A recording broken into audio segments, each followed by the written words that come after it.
নমস্কার নেতা নয় জনতায় আমি ইরন রয়েছি এবার উত্তর দিনাজপুরে।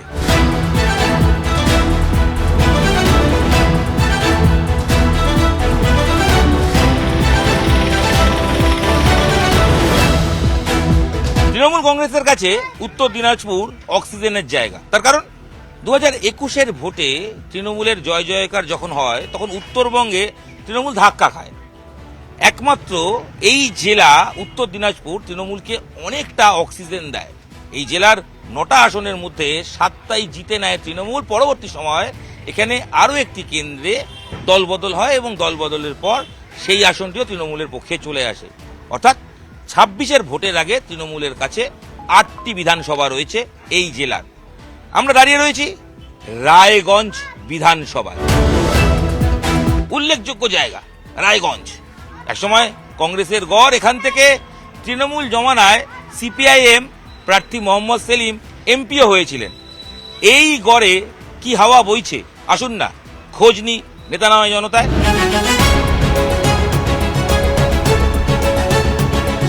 মমতা ব্যানার্জি যা করে দিয়েছে আমাদের জন্য আমরা ভাষায় প্রকাশ করতে পারবো। কংগ্রেসের উপর বলে আমাদের এখানে কিছু নেই। আর মমতা ব্যানার্জি উন্নয়ন থেকে সব হাওয়া গেছে। কল্যাণীর নাকি ব্যক্তিগত কারিশমা আছে, সেটা ছিল, এখন বর্তমান নেই, সেটা কেটে গেছে। বিজেপির কোনো জায়গা নেই আমাদের অঞ্চলে। কৃষ্ণ কল্যাণী 50,000 ভোটে উনি লিড করবেন, কোনো সন্দেহ নেই।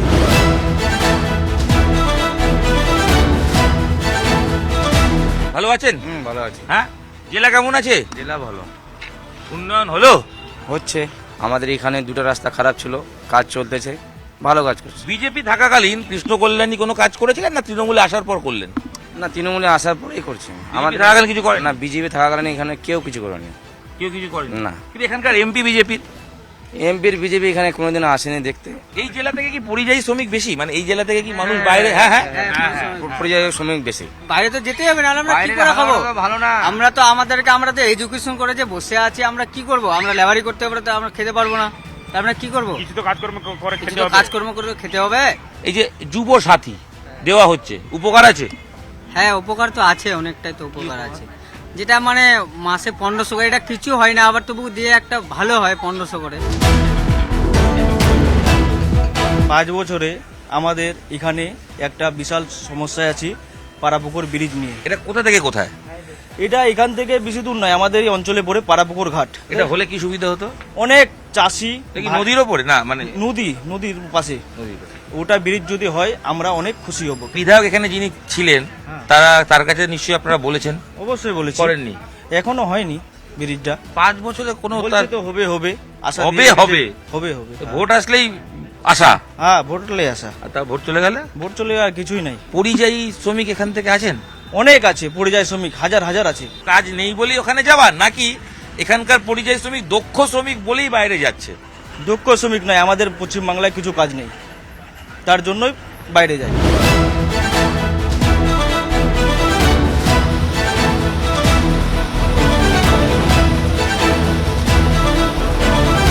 রায়গঞ্জ বিধানসভায় উন্নয়ন হয়েছে? হ্যাঁ হয়েছে, কি কি হলো? অনেক অনেক অনেক উন্নয়ন হয়েছে।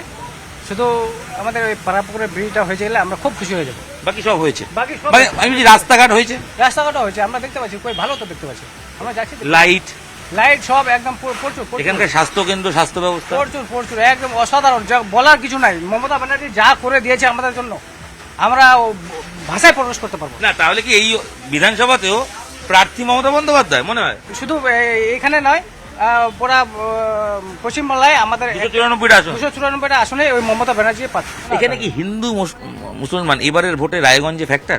না, কিছু ফ্যাক্টর না। ধর্মের ভিত্তিতে ভোট হবে নাকি? না। এবার হাওয়া কোন দিকে? বিজেপি না তৃণমূল না কংগ্রেস? TMC only TMC. হ্যাঁ, অনলি টিএমসি।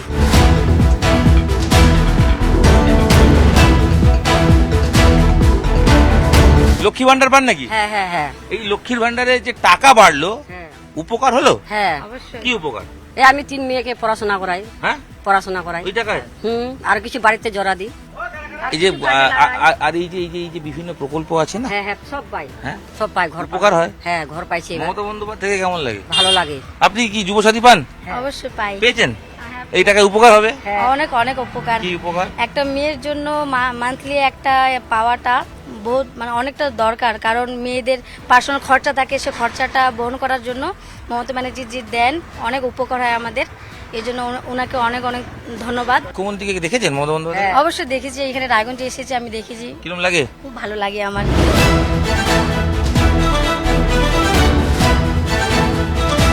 5 বছরে বিধায়ককে দেখেছেন? বিধায়ক কাজ করেছে? কোনো উন্নয়ন হয়নি, কোনো উন্নয়ন হয় না। রাস্তাঘাটের অবস্থা দেখুন, করে করে গর্ত আছে। মমতা বন্দ্যোপাধ্যায়ের যে উন্নয়নগুলো হ্যাঁ। এখানে যে পৌঁছচ্ছে না রায়গঞ্জে?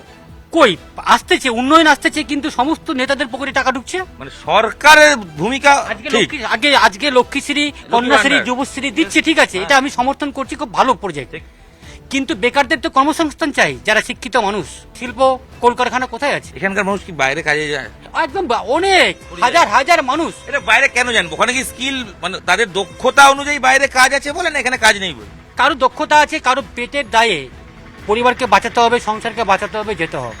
কল্যাণীর নাকি ব্যক্তিগত কারিশমা আছে, মানে তার প্রভাবেই নাকি সে অনেকটা ভোট পায়। সেটা ছিল, এখন বর্তমান নেই, সেটা কেটে গেছে। রায়গঞ্জে তো অদ্ভুত ক্যারেক্টার দেখা যাচ্ছে, মানে লোকসভায় বিজেপির দিকে, বিধানসভায় শেষ উপনির্বাচন অনুযায়ী তৃণমূলের পক্ষে। কিরকম হাওয়া, এরকম মিশ্র হাওয়া কেন? দেখুন, আমাদের রায়গঞ্জের লোক খুব চালাক, বুঝলেন তো। মানে ওটা ভোট হচ্ছে বিধানসভা, মোদিকে থেকে ভোট দেয় লোকসভায়, আর বিধানসভাটাতে আছে মমতা ব্যানার্জিকে ভোট দেয়। মমতা ব্যানার্জি উন্নয়ন আর আমাদের যে বিধায়ক সাহেব যা কাজ করেছেন আমাদের বিধানসভায়, তার উন্নয়নের দিকে ভোটটা মানুষ দেয়। উন্নয়ন হয়েছে, প্রচুর কাজ হয়েছে। হ্যাঁ, আপনি চারপাশে ঘুরান, দেখবেন প্রচুর কাজ হয়েছে আমাদের। দাদা রায়গঞ্জ তো কংগ্রেসের দাপুটে নেতা প্রিয়রঞ্জন দাসমুন্সী তার জায়গা, দীপা দাসমুন্সী তারও জায়গা, সেই কংগ্রেস গড় কি হলো? না, কংগ্রেসের উপর বলে আমাদের এখানে কিছু নেই। আর সেই কংগ্রেস সব কি হলো? ও সব হাওয়ায় গেছে সব, মানে মমতা ব্যানার্জি উন্নয়ন থেকে সব হাওয়ায় গেছে। কংগ্রেস ফ্যাক্টর নয়, না না, সিপিএম ফ্যাক্টর না না, এগুলো লড়াই কি দুমুখী? হ্যাঁ, দুমুখী লড়াই, একদম তৃণমূল ভার্সেস বিজেপি। রায়গঞ্জে কি হাওয়া বইছে ভোটের আগে? একদম মামাটি মানুষ তৃণমূল কংগ্রেসের হাওয়া বইছে দাদা। স্বাস্থ্য ব্যবস্থা, হাসপাতাল রায়গঞ্জে আছে, একদম ডাক্তার আছে, হ্যাঁ হ্যাঁ, সুন্দর রাস্তাঘাট হয়েছে, হ্যাঁ হ্যাঁ, সুন্দর হয়েছে দাদা। এসআইআর এর প্রভাব কি পড়বে এই বিধানসভায়, ওভারঅল বিধানসভায়? অবশ্যই পড়বে। এটা যাবে বিজেপির বিরুদ্ধে। কেন? 1947 সালে 15 আগস্ট দেশ স্বাধীন হয়েছে, আমরা স্বাধীন। এখানে আমার বাবা, আমার দাদু, আমার পরদাদু তারা জন্মগ্রহণ করেছে। আমাদের যে আজকে প্রমাণ দিতে হবে হচ্ছে যে আমরা ভারতীয় কিনা, সেই রাগ এখানে হিন্দু মুসলিম সবাই মিলে আমাদের এখানে একটা ক্ষোভ আছে, এই ক্ষোভটা পড়বে বিজেপির উপরে। এখান থেকে অনেক মানুষ পরিযায়ী শ্রমিক হয়ে যান, সেটা কি দক্ষ শ্রমিক বলেই বাইরে যান, যে স্কিল লেবার সেই জন্যই বাইরে যেতে হয়? বিষয়টা ওরকম না দাদা, এখন কিছু বেশি উন্নয়নের দরকার আছে, যেমন এই আর্থিক, হ্যাঁ আর্থিক ব্যাপার আছে। এখন বাড়ি গাড়ি এটা সেটা করবে, কিছুদিনের জন্য যেতে হয়, কিন্তু এখানেও কাজ আছে। বিজেপির কোনো জায়গা নেই আমাদের অঞ্চলে। কৃষ্ণ কল্যাণী 50,000 ভোটে উনি লিড করবেন, কোনো সন্দেহ নেই। রায়গঞ্জের মানুষের মন বুঝে এবার আরেকটি বিধানসভায় যাওয়ার পালা। তবে তার আগে আম জনতাকে কুর্নিশ, গোটা রাজ্যের মানুষ যেভাবে নেতা নয় জনতাকে ভালোবাসা দিচ্ছেন, আমরা আপ্লুত এবং আমরা আরো ছুটব। তার কারণ মানুষ চাইছেন আমাদের থেকে আম জনতার কথা শুনতে। নেতা নয় জনতা ইতিমধ্যেই জনপ্রিয়তা পেয়েছে সাধারণ মানুষের মধ্যে, একমাত্র টেলিভিশন শো যেখানে নেতারা শুধু শোনেন, আম জনতা বলেন। তাই আরো বেশি করে জনতার কথা শুনতে আমরা আসছি আপনার জেলায়, আপনার কেন্দ্রে। নেতা নয় জনতা, যেখানে জনতাই জনার্দন।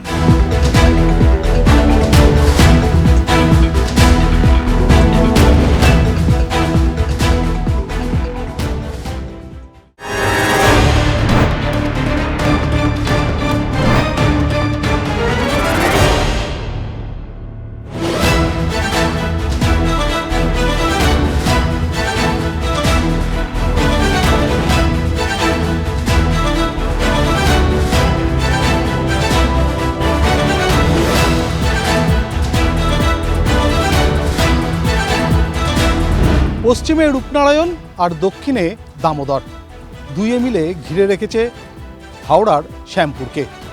শ্যামপুর মানে কৃষিজীবী, শ্যামপুর মানে ছোট কুটির শিল্প। আর 2026-এর বিধানসভা নির্বাচনের আগে কেমন আছে শ্যামপুর, সেই জানতেই আমি পারাদীপ, নেতা নয় জনতা নিয়ে আজ পৌঁছে গেছি হাওড়া জেলার শ্যামপুর বিধানসভা কেন্দ্রে।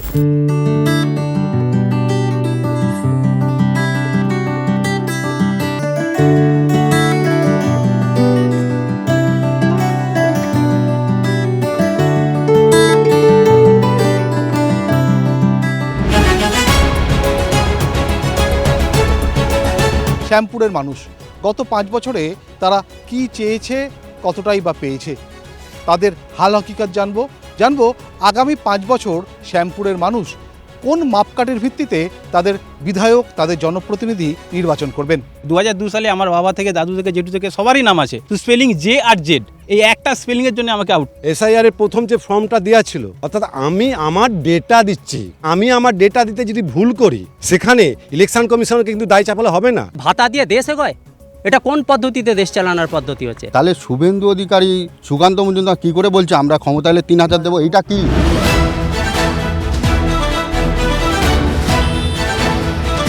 আমার কথা, আপনার কথা, নেতা নয় জনতা।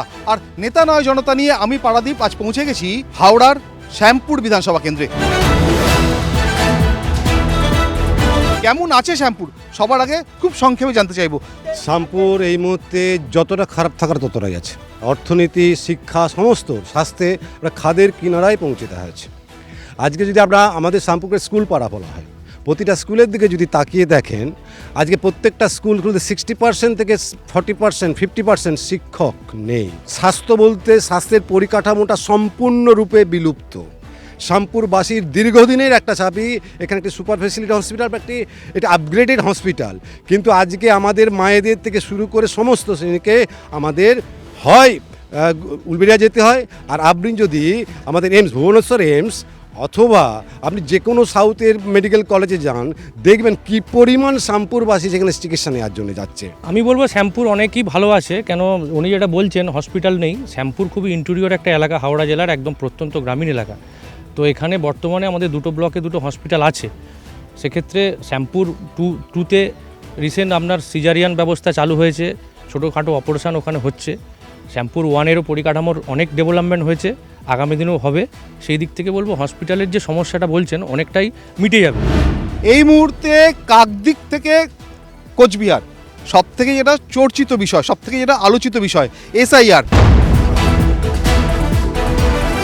যারা কেবলমাত্র মারা গেছে এবং যারা শিফট হয়ে গেছে এবং যাদের 2002-এর লিঙ্ক নেই, তারাই কেবলমাত্র বাদ গেছে। আমাদের প্রকৃত কথা হচ্ছে যে স্থায়ী যে ভোটার, সে ভোটার কোনোভাবেই না বাদ যায়, আর যদি কিছু বেনজল থাকে সেটা বাদ গেলে সেটা মেনে নিতে হবে। 2002 সালে আমার বাবা থেকে, দাদু থেকে, জেঠু থেকে সবারই নাম আছে, কিন্তু আমার 12 সাল থেকে আমার এপিক কার্ড হয়েছে, কিন্তু 12 সাল থেকে আমি ভোট দিয়ে আসছি, কিন্তু হঠাৎ এই 2026 সালে আমার কোনো ভোট নেই, ভোটার লিস্ট থেকে আউট হয়ে গেছে। আমাকে নোটিশ দিয়েছে যে 6 জনের বেশি আমার ফ্যামিলি, কিন্তু আমরা 5 জন আছি।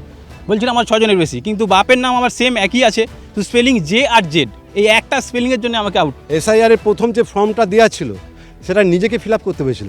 অর্থাৎ আমি আমার ডেটা দিচ্ছি, সেখানে আমি আমার ডেটা দিতে যদি ভুল করি, সেখানে ইলেকশন কমিশনকে কিন্তু দায় চাপালে হবে না। তিনি তার কাজ করেছেন। আজকে ধরুন যে বা কে, এই একটা অক্ষরের জন্য কিন্তু একটা নাম সম্পূর্ণ আলাদা হয়ে যায়। আমার গ্রামে কেন্দ্র বাহিনী, তার বাবা দুজনেই এসআর লিস্টে নাম এলো, কোনোভাবে বাবার নামটা এলো, অথচ সেই কেন্দ্র বাহিনীর নাম ভোটার লিস্টে নেই। একটা সেনাবাহিনী যে প্রতিরক্ষা করবে, সরকারকে বাঁচাবে, তার নাম নেই লিস্টে। এটা কিভাবে, এটা কি, আমরা কিসের সম্মুখীন হচ্ছি?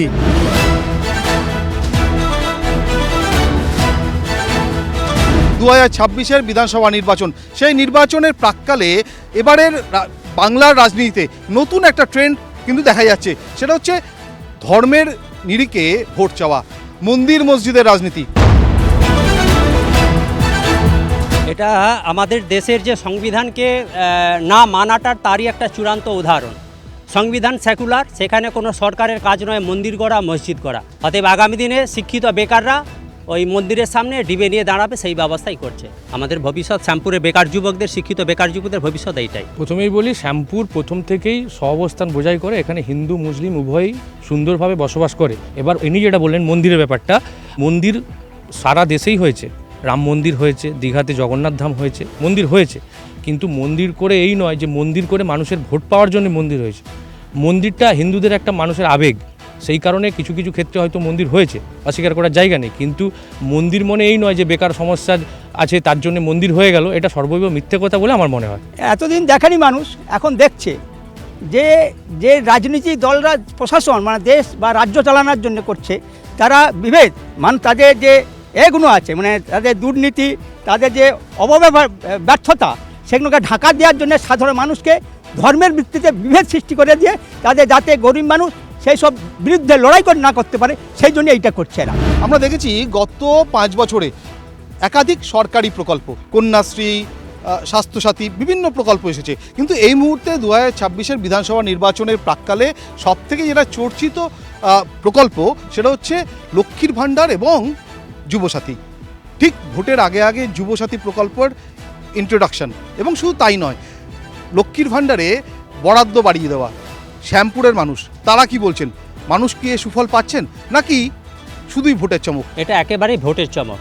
মানুষ এ থেকে কোনোভাবেই সুবিধা পাচ্ছে না। এতে করে বেকারি যায়নি, এতে করে মায়েদের কোনো সুসার হয়নি সংসারে। তার কারণ হচ্ছে আপনি দেখুন আজকে তেলের দাম কোথায় গেছে, তাহলে কি লাভ হলো এতে আমাদের? ওই ভাতা দিয়ে দেশ এগোয়? এটা কোন পদ্ধতিতে দেশ চালানোর পদ্ধতি হচ্ছে? বিরোধীরা সব সময় বলবে ভোটের চমক, এটা যদি ভোটেরই চমক হয় তাহলে শুভেন্দু অধিকারী, সুকান্ত মজুমদার কী করে বলছে আমরা ক্ষমতা এলে 3000 দেবো? এটা কি ভিক্ষা নয়? মহারাষ্ট্রে রেখা গুপ্তা বললে আসলেই 2500, এখনও কি 2500 মায়েরা পেয়েছে? একটু উত্তর দিক না। বিহারে একবার 10,000 দিয়ে অনেকের কেড়ে নিয়েছে আবার অ্যাকাউন্ট থেকে। যে বামফ্রন্ট চলে যাওয়ার সময় আপনার লোনটা ছিল 1,86,000 কোটি টাকা, আজকে নিয়ার অ্যাবাউট ক্রস করছে 8 লক্ষ কোটি টাকা। সো এটাকে যদি উন্নয়ন বলেন তাহলে উন্নয়নের ডেফিনেশনটা চেঞ্জ করতে হয়। রাজ্যের আইন শৃঙ্খলা, মহিলা নিরাপত্তা ঠিক কোন জায়গায় রয়েছে? একদম জিরো পজিশন। রাজ্যে কোনো মহিলাদের সুরক্ষিত নেই, কোনো মহিলা সুরক্ষিত নেই। আপনি তার জলজান্ত উদাহরণ আছে আরজিকার। অভয়াকাণ্ডে দ্রুততার সঙ্গে মুখ্যমন্ত্রী মূল যে কালপিট তাকে একদিনের মধ্যে অ্যারেস্ট করেছে, এবং যা যা ব্যবস্থা নেয়ার সরকার প্রশাসন সজাগভাবে ব্যবস্থা নিয়েছে। আজকে আমরা সবাই দেখলাম কি অভয়ার মা উনি ওনার এলাকা থেকে বিজেপির প্রার্থী হিসেবে দাঁড়িয়ে গেলেন। মানুষ সব দেখছে, বিচার করবে। 4 তারিখে আপনারা দেখতে পাবেন সারা রাজ্যেই তৃণমূল জয় জয়কার করবে। শ্যামপুরের মানুষ বিধানসভা নির্বাচনে 29 এপ্রিল কি ইস্যুতে ভোট দেবে, কি মাথায় রেখে ভোট দেবে? 8 থেকে 80 বছর বয়সের সমস্ত বাসিন্দা যে উন্নয়নের সুবিধা পাচ্ছে আমাদের মমতা ব্যানার্জি সরকারের কাছ থেকে, সেই উন্নয়নকে সামনে রেখে আবাল বৃদ্ধবনিতা সবাই ভোট দেবে। অনুন্নয়নের জন্য উন্নয়নের পক্ষে শ্যামপুরবাসী ভোট দেবেন। দুর্নীতির বিরুদ্ধে মানুষ দাঁড়িয়ে ভোট দেবে। আগামী 29 এপ্রিল শ্যামপুরে নির্বাচন। শ্যামপুরের মানুষ কোন দিকে রায় দেয় সে তো সময় বলবে, কিন্তু কেমন বিধায়ক চায় শ্যামপুর? যিনি মানুষের কথা ভাববেন, এলাকা উন্নয়নের কথা ভাববেন, সেই রকমই বিধায়ক মানুষ। তিনি একটা ইয়ং চ্যাপ চাই যার অভিজ্ঞতা আছে। আমি কালীপদবাবু মাস্টার শ্রদ্ধা করি, কিন্তু ওনাকে করতে দেওয়া হয়নি, হিরণ এসে সেটা করবে। আমরা এরকমই বিধায়ক চাই যারা রাজ্যে এবং দেশের কথাও ভাবছে, সেরকম ধরনের আমরা বিধায়ককে চাই। শ্যামপুরের মানুষ কোনো বহিরাগত লোককে চায় না, যাকে সবসময় এক ডাকে সবসময় মানুষের পাশে পায়, সেরকম মানুষকেই বিধায়ক হিসেবে চায়। একদিকে তৃণমূল কংগ্রেসের নদেবাসী জানা, অন্যদিকে ভারতীয় জনতা পার্টির হিরণময় চট্টোপাধ্যায়, একদিকে বামপ্রার্থী অসিত সাউ, অন্যদিকে জাতীয় কংগ্রেসের মঞ্জুর আলম। চতুর্মুখী প্রতিদ্বন্দ্বিতায় 29 এপ্রিল শ্যামপুর কোন দিকে তার রায় জানায় সে তো সময় বলবে। আমি পারাদীপ আজ নেতা নয় জনতা নিয়ে ছিলাম হাওড়ার শ্যামপুরে। শ্যামপুরের মানুষ আগামী 29 এপ্রিল তার রায় জানাবে, কিন্তু আজকের মতো সময় শেষ। তাই শ্যামপুর থেকে আমি পারাদীপ বিদায় নিচ্ছি নেতা নয় জনতা নিয়ে। দেখা হবে অন্য কোনো কেন্দ্রে, অন্য কোনো নতুন জেলায়।